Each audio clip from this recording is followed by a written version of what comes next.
आज चाहिँ मैले आँपको मुरब्बा बनाउँदैछु है। मैले घरबाट आँप लिएर आएर आँप तासेँ, आँप काट्दैछु।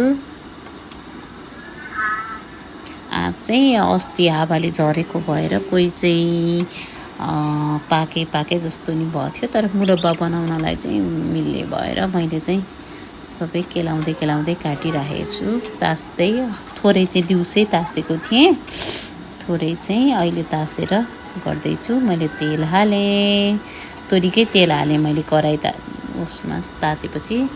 अनि 5 फुरन हालेँ, अनि खुर्सानी फुराएँ। मैले चाहिँ केटाकेटीले नि खाने भएर धुलो खुर्सानी चाहिँ नहाल्ने, अब फुराउँछु नै भने।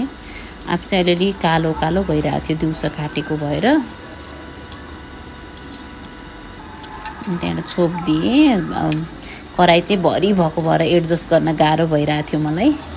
छोपिदिएँ अनि गलेपछि मात्रै चलाउँछु भने। यति गलेर यस्तो भयो। नुन बेसार हालेँ, नुन बेसार हालेको चाहिँ भिडियोमा आएन छ।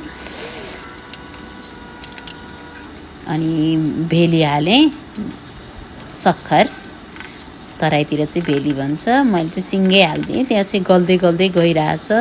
हेर्नु न, सक्खरले कलरहरू कस्तो राम्रोसँग चेन्ज गर्दै गइरहेछ, आफै पग्लिरहेछ। मैले चाहिँ फुटाएर कष्ट गर्न चाहिनँ। आज चाहिँ मेरो व्रत भएर चाख्न मिलेन।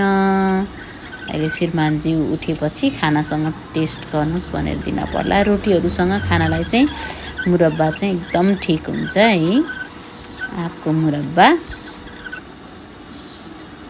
तयार भयो। हेर्नु त कति राम्रो कलर भइरहेछ।